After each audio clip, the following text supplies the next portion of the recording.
horizontal force of P kilonewton is applied to a homogeneous body of weight 25 kilonewton. Okay, as shown in the figure. The coefficient of friction between the body and the floor is 0.3. So which of the following statements is correct? So here the statements are like the motion of the body will occur by overturning. Sliding of the body never occurs. No motion for P less than or equal to 6 kilonewton. The motion of the body will occur by sliding only. So uh, let us draw the figure.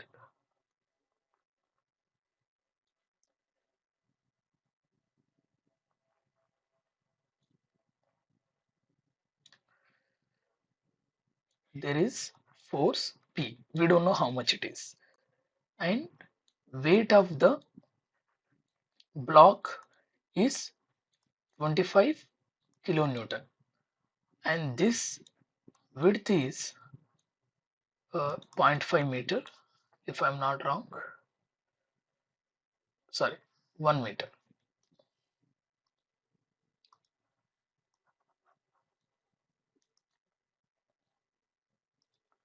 This is 1 meter. And the height is 2 meters. Okay. Now, okay, what we'll do, yeah. So this is resting upon a, right? Now, what is the frictional coefficient mu is given, that is 0.3. Now, from our 10 plus 1, 10 plus 2, or by using that knowledge, we can say that the frictional resistance between the block and this floor will be mu multiplied, that is the frictional coefficient between those two materials, block material and the floor material, multiplied by the normal force, which is nothing but weight here, weight of the block, is frictional resistance. Frictional resistance, maximum frictional resistance. That means frictional strength, you can say, also called as sliding strength. Okay, means the strength against sliding. You can write like that better. Okay,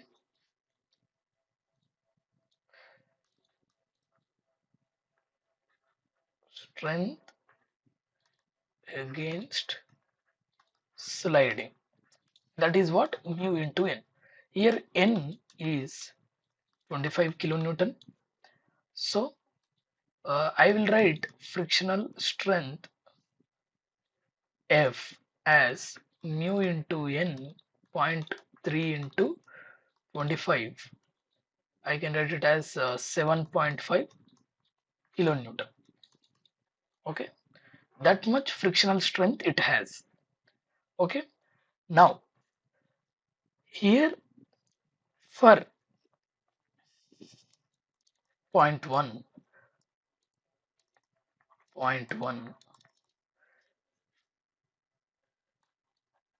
for sliding to occur, minimum force required P equal to 7.5 kilonewton, so that it starts sliding, because see, frictional strength is 7.5, so the P should be 7.5, which is equal to F, then only it will start sliding. So the minimum force required is P horizontal is 7.5. So let us again draw the figure again. Okay,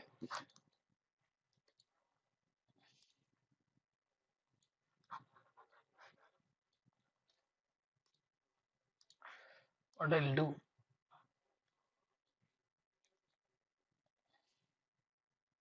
sorry for this disturbance.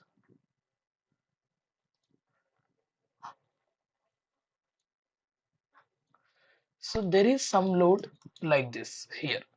Okay, this is 1 meter, this is 2 meter, and there is floor. Now, by nature of the loading, by the nature of the loading, this block will overturn about this point. It cannot overturn about this point. So, by the nature of the load. If it is rotating about this point, okay, now let us see the weight is in this direction, 25 kilonewton. Okay, now overturning and resisting moment. Let us calculate overturning moment about, let us say this is point P, about P is how much, P into 2 meters, that is 2P kilonewton meter. Let us say P is in kilonewton. Okay, so 2P kilonewton meter, that is the overturning moment. What is the resisting moment? Resisting moment will come from, at the rate P will come from the weight. So how, this distance, see this is 0.5 meter, so this will create anti-clockwise, whereas sorry, this will create clockwise, whereas overturning moment is causing anti-clock.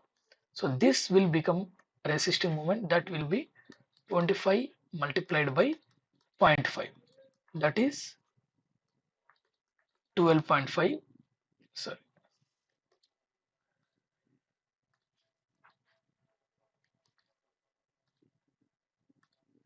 12.5 kilonewton meter. So this is the overturning moment, this is the resisting moment. Let us, for overturning to occur, okay, 2P should be equal to 12.5, P is equal to 6.25 kilonewton, right? Right or not?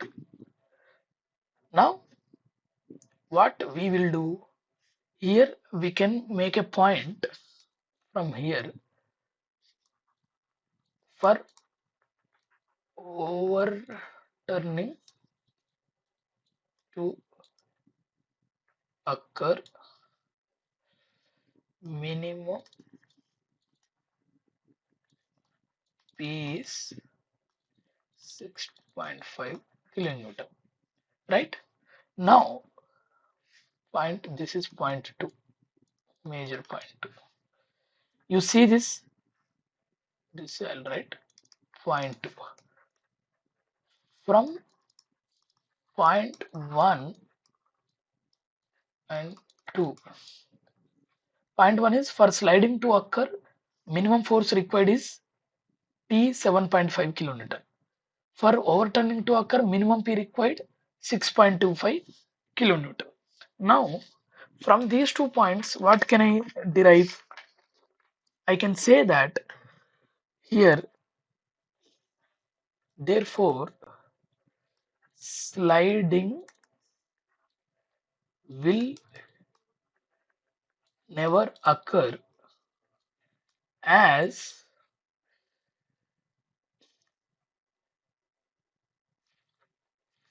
failure happens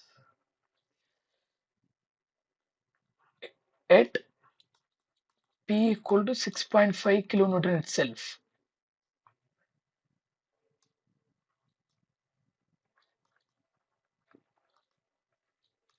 It cannot reach the minimum force required for sliding failure.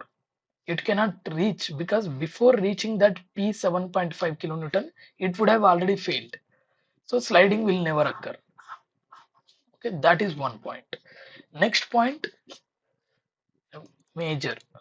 And another point is, it fails by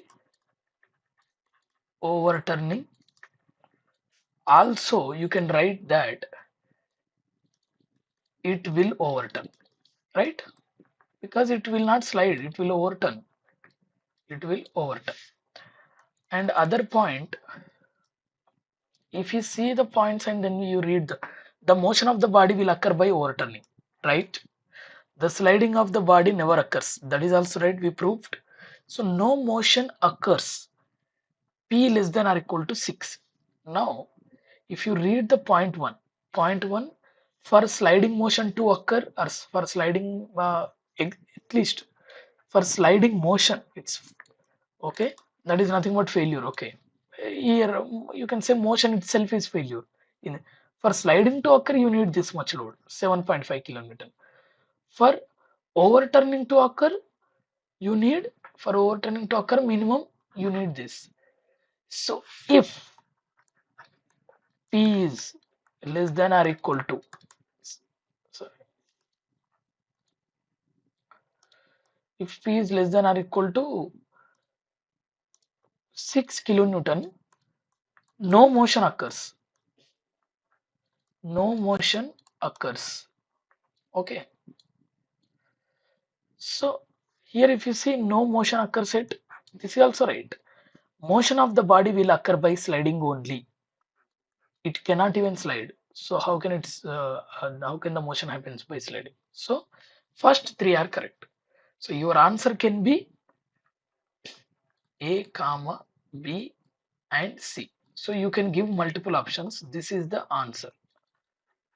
Multiple options you can click in that. Thank you.